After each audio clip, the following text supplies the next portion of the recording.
Assalamualaikum warahmatullahi wabarakatuh. Kami dari kelompok 2 yang beranggotakan saya sendiri, Hendrik Saputra, NPM 19133100004 dan Solidiono Indarto, NPM 131000038. Di sini kami akan mempresentasikan tentang hukum asuransi. Selanjutnya, sejarah dan definisi asuransi. Sejarah asuransi. Asuransi berawal dari masyarakat Babilonia 4000 sampai 3000 sebelum Masehi yang dikenal dengan perjanjian Hammurabi. Lalu pada 1968 Masehi di Coffee House London berdirilah Lloyd of London sebagai cikal bakal asuransi konvensional. Sumber hukum asuransi adalah hukum positif, hukum alami, dan contoh yang ada sebelumnya di sebagaimana kebudayaannya. Untuk definisi asuransi sendiri, asuransi dapat dilihat dari berbagai sudut pandang, antara lain sudut pandang ekonomi dan sudut pandang hukum. Dalam sudut pandang ekonomi, asuransi dikategorikan sebagai suatu bentuk dari manajemen risiko, terutama digunakan untuk lindung nilai terhadap risiko kerugian. Dalam perjanjian asuransi, dapat dikatakan bahwa sejak awal sudah terdapat adanya kepentingan pada salah satu pihak. Dimisalkan adalah seorang pemilik rumah sudah sejak awal berkepentingan agar rumahnya tidak akan terbakar. Kepentingan itulah yang mendorong kepemilikan rumah untuk mengadakan suatu perjanjian asuransi.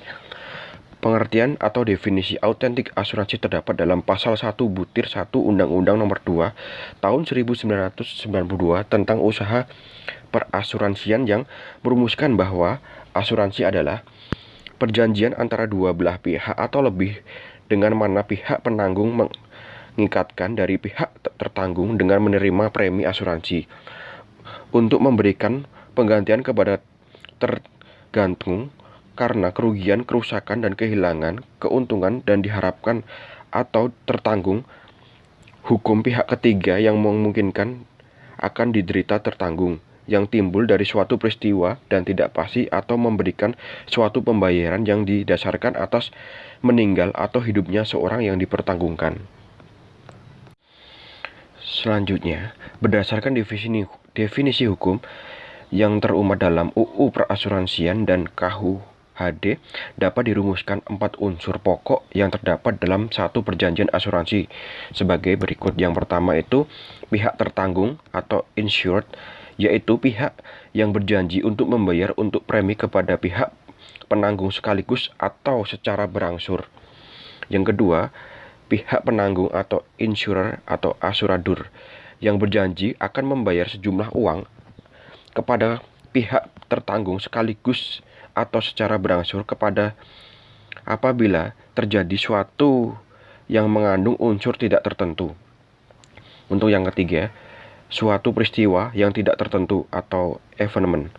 Yang keempat, kepentingan atau interest yang mungkin akan mengalami kerugian karena peristiwa yang tidak tertentu. Selanjutnya ada prinsip-prinsip asuransi. Yang pertama itu ada kepentingan yang dapat diasuransikan atau insurable interest. Maksud prinsip ini ialah bahwa hak untuk mengasuransikan akan timbul apabila ada suatu hubungan keuangan antara tergantung dengan yang diasuransikan dan diakui secara hukum. Yang kedua, ada iktikat baik atau good faith. Iktikat baik merupakan sebuah tindakan untuk mengungkapkan secara akurat dan lengkap terhadap semua fakta material mengenai suatu yang akan diasuransikan, baik diminta maupun tidak. Yang ketiga, sebab akibat atau proximate cause. Apabila kepentingan yang diasuransikan mengalami musibah atau kecelakaan, maka pertama-tama akan dicari sebab-sebab yang efektif dan efisien yang dapat menggerakkan suatu rangkaian peristiwa tanpa terputus hingga akhirnya terjadilah musibah atau kecelakaan tersebut. Ganti rugi atau indemnity. Ganti rugi merupakan suatu mekanisme saat penanggung menyediakan kompensasi finansial. Dalam upayanya itu menetapkan tergantung dalam posisi keuangan yang ia miliki sesaat sebelum terjadinya kerugian. KUHD pasal 252, 253 dan dipertegas dalam pasal 278. Apabila objek yang diasuransikan tersebut terkena musibah sehingga menimbulkan kerugian, maka penanggung akan memberikan ganti rugi untuk mengembalikan posisi keuangan tergantung setelah terjadi kerugian menjadi sama dengan saat sebelum terjadinya kerugian. Beberapa cara untuk pembayaran ganti rugi itu yang antara lain, yang pertama, pembayaran dengan uang tunai, yang kedua, dengan perbaikan, yang ketiga, dengan penggantian, yang keempat, dengan pemulihan kembali. Selanjutnya ada pengalihan atau subrogation.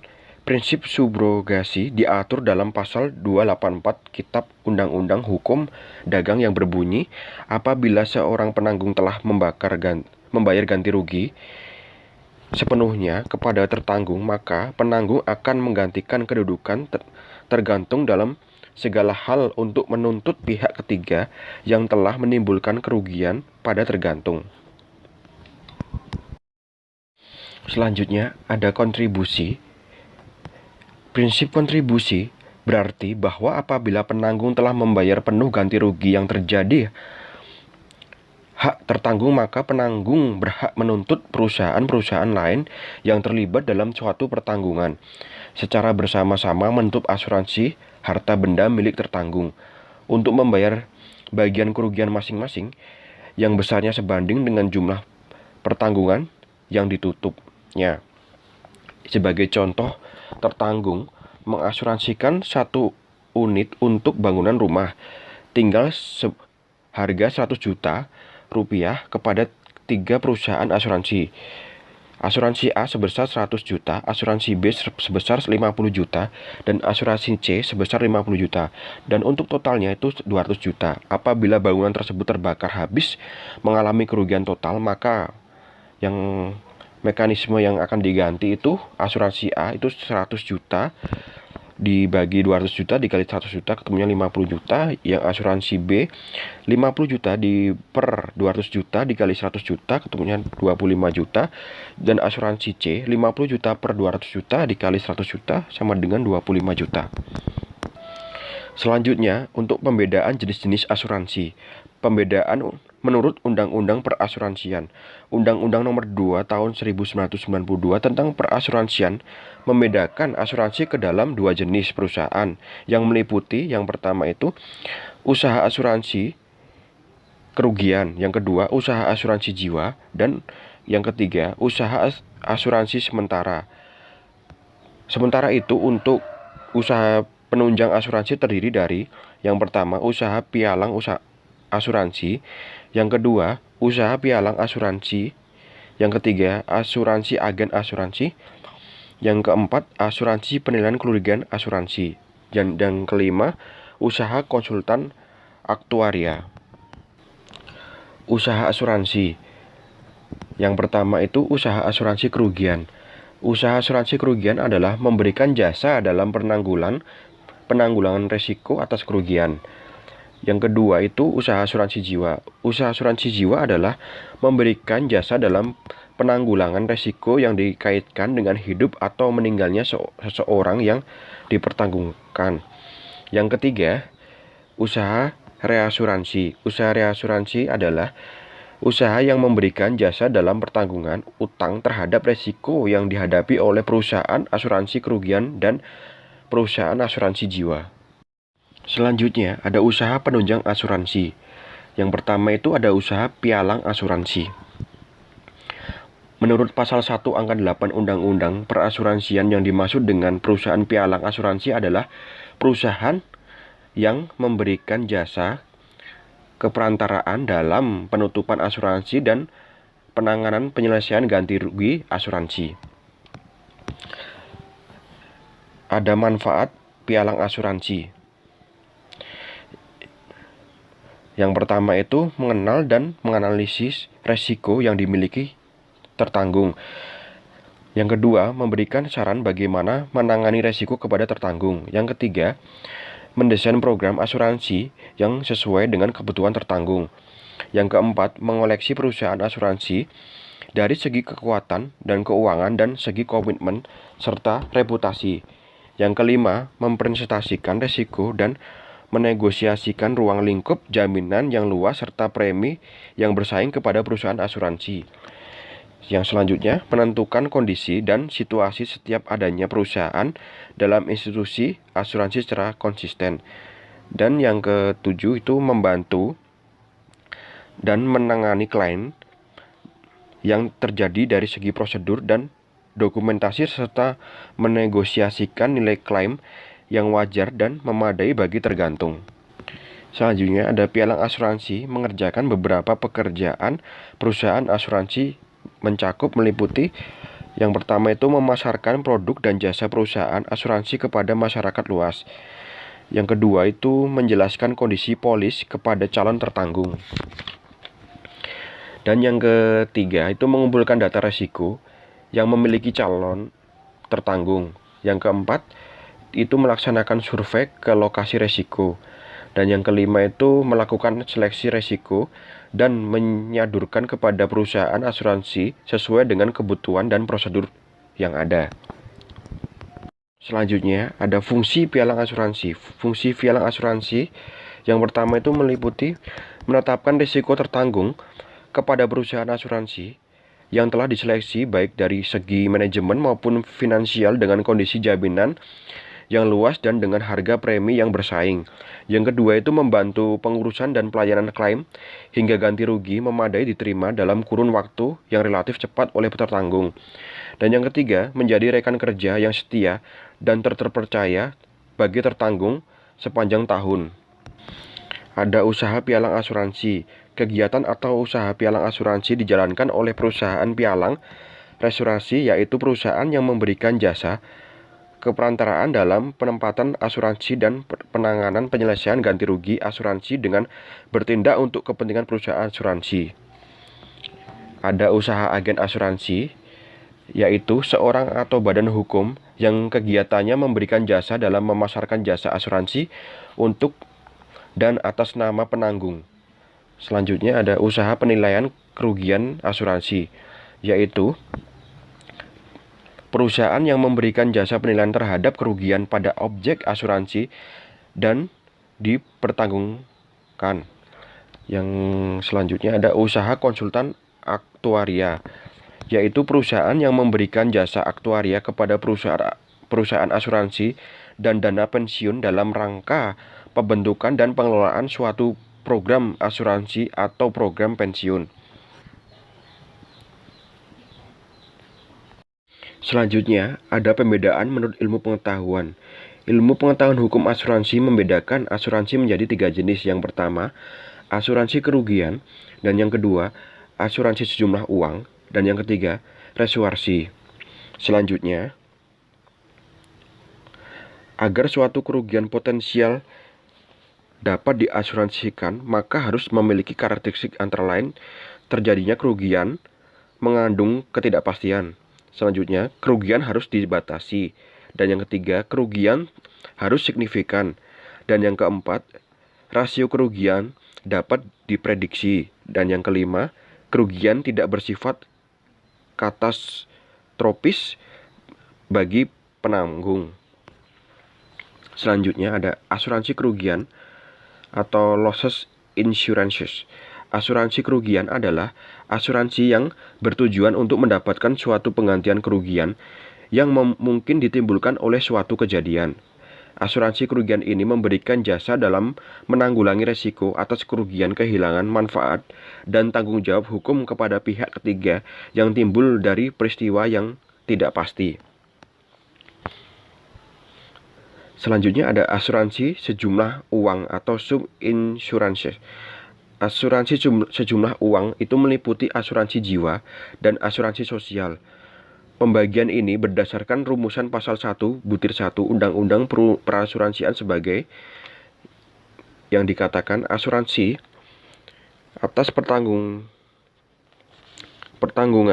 adalah perjanjian antara dua pihak atau lebih dengan makna pihak penanggung melibatkan dari diri kepada tertanggung dengan menerima premi asuransi memberikan penggantian kepada tertanggung karena kerugian, kerusakan, atau kehilangan keuntungan yang diharapkan, atau tertanggung jawab hukum kepada pihak ketiga yang mungkin akan diderita tertanggung yang timbul dari suatu peristiwa yang tidak pasti, atau memberikan suatu pembayaran yang didasarkan atas meninggal atau hidupnya seorang yang dipertanggungkan. Uang santunan dan pengembalian. Uang santunan adalah sejumlah uang yang wajib dibayar oleh penanggung kepada penikmat dalam hal meninggalkannya tertanggung sesuai dengan kesepakatan yang tercantum dalam polis. Penikmat yang dimaksud adalah orang yang ditunjuk oleh tertanggung atau orang yang menjadi ahli warisnya sebagai yang berhak menerima dan menikmati santunan sejumlah uang yang dibayar oleh penanggung. Pembayaran santunan merupakan akibat terjadinya peristiwa, yaitu misalnya tertanggung dalam jangka waktu berlaku asuransi jiwa. Apabila sampai berakhirnya jangka waktu asuransi jiwa tidak terjadi peristiwa meninggalnya tertanggung, maka tertanggung sebagai pihak dalam asuransi jiwa berhak memperoleh pengembalian sejumlah uang dari penanggung yang jumlahnya telah ditetapkan berdasarkan perjanjian. Dalam hal ini, terdapat perbedaan dengan asuransi kerugian. Pada asuransi kerugian, apabila asuransi berakhir tanpa terjadi evenem, premi tetap menjadi hak penanggung. Sementara itu, pada asuransi jiwa, premi yang telah diterima penanggung dianggap sebagai tabungan yang dikembalikan kepada penabungnya, yaitu tertanggung. Berbeda dengan asuransi kerugian, pada asuransi jiwa, penetapan besarnya nilai santunan atau uang pertanggungan ditentukan di muka sebelum terjadinya peristiwa yang tidak pasti tersebut. Dengan kata lain, nilai pertanggungan tidak berdasarkan kerugian nyata karena dalam asuransi jiwa, kerugian nyata secara finansial sulit diukur dinilainya. Kebutuhan jaminan yang dapat dipenuhi oleh asuransi jiwa. Kebutuhan jaminan yang dapat dipenuhi oleh asuransi jiwa mencakup kebutuhan pribadi dan kebutuhan bisnis. Yang pertama, kebutuhan pribadi. Kebutuhan pribadi meliputi penyediaan biaya-biaya hidup final seperti biaya yang berkaitan dengan kematian, biaya pembayaran tagihan berupa utang atau pinjaman yang harus dilunasi, tunjangan keluarga, biaya pendidikan, dan uang pensiun. Selain itu, polis asuransi jiwa yang memiliki nilai tunai dapat digunakan sebagai tabungan maupun investasi. Yang kedua, terdapat kebutuhan bisnis. Kebutuhan bisnis seperti insurance on key person atau asuransi untuk orang-orang penting dalam perusahaan, lalu insurance on business owner, asuransi untuk pemilik bisnis, sama employee benefit, kesejahteraan karyawan. Contohnya asuransi jiwa dan kesehatan kumpulan. Reasuransi adalah asuransi kembali oleh penanggung, baik seluruh maupun sebagian resiko yang telah ditanggungnya kepada penanggung lain, atau proses ketika satu penanggung mengatur dengan satu atau beberapa penanggung lainnya dalam membagi risiko pada reasuransi. Pasal 3 huruf A butir 3 Undang-Undang Perasuransian menyebutkan adanya usaha reasuransi, yaitu usaha yang memberikan jasa dalam pertanggungan ulang terhadap resiko yang dihadapi oleh perusahaan asuransi kerugian dan atau perusahaan asuransi jiwa. Subjek atau para pihak dalam reasuransi. Subjek dalam reasuransi meliputi trading company, perusahaan yang mereasuransikan resikonya, dan reasuradur, perusahaan yang menerima pertanggungan ulang dari trading company. Prinsip-prinsip dalam reasuransi. Prinsip-prinsip dalam reasuransi mencakup sebagai berikut. Yang pertama, terdapat perjanjian reasuransi antara trading company dan reasuradur yang harus dibuat secara tertulis. Merupakan perjanjian terpisah dan berdiri sendiri dengan perjanjian antara tertanggung dan penanggung. Untuk yang kedua, terdapat tertanggung tidak mempunyai hak apapun terhadap reasuradur. Yang ketiga, apabila reasuradur mengalami pailit ataupun tidak mau membayar suatu klaim yang valid, trading company tetap harus bertanggung jawab kepada tertanggung sesuai dengan polis yang dikeluarkan. Untuk yang keempat, terdapat apabila trading company pilot, reasuradur tetap bertanggung jawab kepada trading company sesuai dengan perjanjian reasuransi yang telah dibuatnya. Dan untuk yang terakhir, reasuradur tidak mempunyai hak terhadap segala kesalahan yang dilakukan oleh tertanggung. Fungsi reasuransi. Fungsi reasuransi antara lain menaikkan kapasitas akseptasi perusahaan asuransi dan mendukung stabilitas keuangan perusahaan asuransi.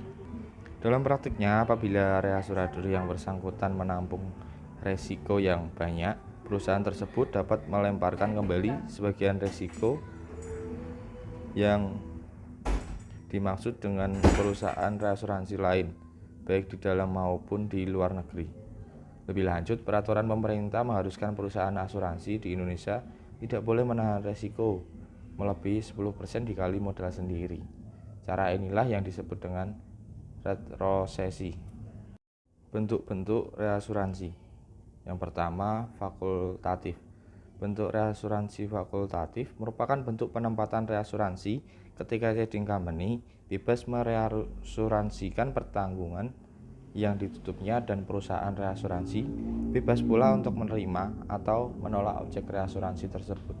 Yang kedua, treaty. Bentuk reasuransi treaty merupakan bentuk penempatan reasuransi yang dilakukan melalui suatu perjanjian antara trading company dan reasuradur berdasarkan syarat dan kondisi yang telah disetujui bersama sebelumnya. Dalam hal ini, trading company wajib mereasuransikan dan reasuradur wajib menerima seluruh resiko yang termasuk dalam perjanjian tersebut.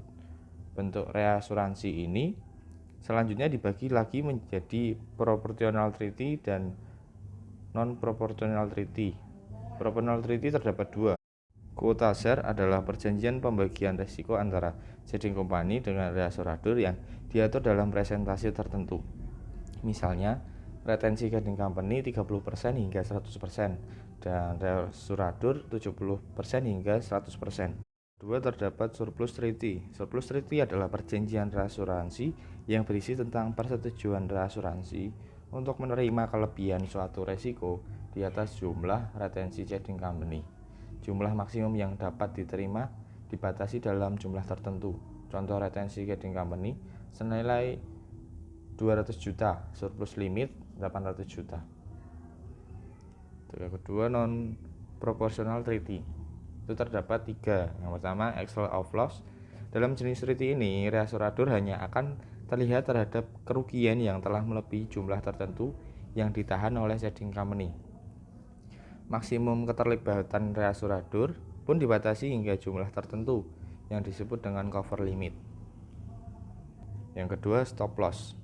Hampir sama dengan sebelumnya, excess of loss, dengan pembedaan tanggung jawab trading company dan reasuradur dinyatakan dalam suatu akumulasi loss ratio.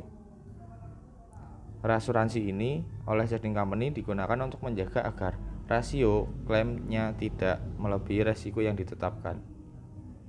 Dan yang ketiga, terdapat agregat excess of loss. Hampir sama dengan stop loss treaty, namun dalam agregat excess of loss, total underwriting retention trading company dan tanggung jawab reasuradur dinyatakan dalam jumlah tertentu.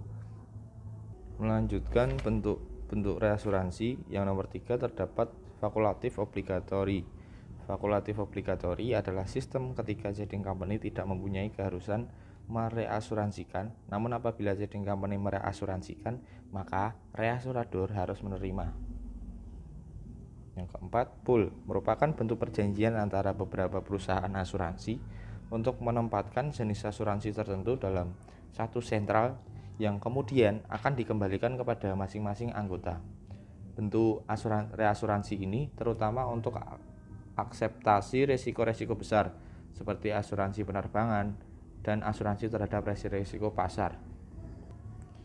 Kegiatan atau usaha reasuransi dijalankan oleh perusahaan reasuransi. Pada pasal 1 butir 7 Undang-Undang Pereasuransian dirumuskan bahwa perusahaan pereasuransian adalah perusahaan yang memberikan jasa dalam pertanggungan ulang yang dihadapi oleh perusahaan asuransi kerugian atau perusahaan asuransi jiwa.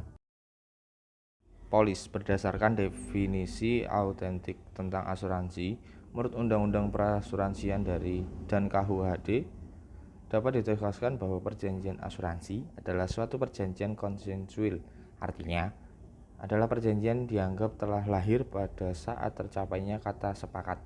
Namun demikian, Peraturan Pemerintah Nomor 73 Tahun 1992 tentang usaha perasuransian memerintahkan dibuatnya suatu akte di bawah tangan yang dinamakan polis dengan maksud memudahkan pembuktian apabila terjadi perselisihan. Premi asuransi atau biaya berasuransi merupakan prasyarat adanya perjanjian asuransi karena tanpa adanya premi tidak akan ada asuransi. Namun, apabila terjadi kesepakatan untuk mengadakan pertanggungan, yaitu dengan adanya polis dan tertanggung belum membayar premi, kemudian terjadi peristiwa yang tidak tentu, maka penanggung harus membayar santunan kepada tertanggung. Pada umumnya, premi asuransi dibayar di muka, namun dalam beberapa perjanjian asuransi diberikan tenggat waktu pembayaran. Polis dalam asuransi adalah bukti tertulis atau surat perjanjian antara pihak yang mengadakan perjanjian, yaitu tertanggung ataupun penanggung. Fungsi polis bagi tertanggung antara lain sebagai berikut. Yang pertama, bukti tertulis atas jaminan penanggung untuk mengganti kerugian yang mungkin dideritanya yang ditanggung oleh penanggung. Yang kedua, bukti pembayaran premi kepada penanggung. Yang ketiga, bukti autentik untuk menuntut penanggung apabila lalai atau tidak memenuhi jaminannya. Lalu untuk fungsi polis bagi penanggung antara lain sebagai berikut. Yang pertama, bukti atau tanda terima premi asuransi dari tertanggung. Yang kedua, bukti tertulis atas jaminan yang diberikan kepada tertanggung untuk membayar ganti rugi yang mungkin diderita oleh tertanggung. Dan yang ketiga, bukti autentik untuk menolak tuntutan ganti rugi atau klaim apabila penyebab kerugian tidak memenuhi syarat polis.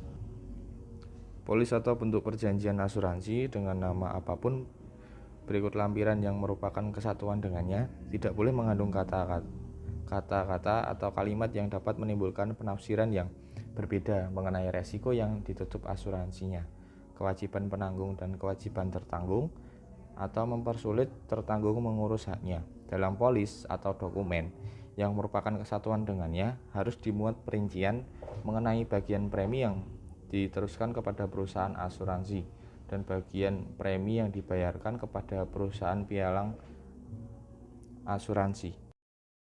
Pelindungan kepentingan pemegang polis. Yang pertama, pada awal pendirian, perusahaan asuransi dan perusahaan reasuransi harus menempatkan sekurang-kurangnya 20% dari modal disetor yang dipersyaratkan dalam bentuk deposit berjangka dengan perpanjangan otomatis pada bank umum di Indonesia yang bukan afiliasi dari perusahaan asuransi dan perusahaan reasuransi yang bersangkutan. Yang kedua, deposito tersebut merupakan jaminan terakhir dalam rangka melindungi kepentingan pemegang polis. Terdapat premi harus ditetapkan pada tingkat yang mencukupi, tidak berlebihan dan tidak diterapkan secara diskriminatif. Tingkat premi dinilai tidak mencukupi apabila yang pertama sedemikian rendah sehingga sangat tidak sebanding dengan manfaat yang diperjanjikan dalam polis asuransi yang bersangkutan. Yang kedua, penerapan tingkat premi secara berkelanjutan akan membahayakan tingkat solvabilitas perusahaan. Yang terakhir, penerapan tingkat premi secara berkelanjutan akan dapat merusak iklim kompetensi yang sehat. Tingkat premi dinilai berlebihan apabila sedemikian tinggi sehingga sangat tidak sebanding dengan manfaat yang diperjanjikan dalam polis asuransi yang bersangkutan. Penerapan tingkat premi dinilai bersifat diskriminatif apabila tertanggung dengan luas penutupan yang sama serta dengan jenis dan tingkat risiko yang sama dikenakan tingkat premi yang berbeda. Deposito sebagaimana dimaksud harus disesuaikan dengan perkembangan volume usaha yang besarnya ditetapkan oleh Menteri Keuangan dengan ketentuan besarnya deposito dimaksud tidak kurang dari yang dipersyaratkan pada awal pendirian.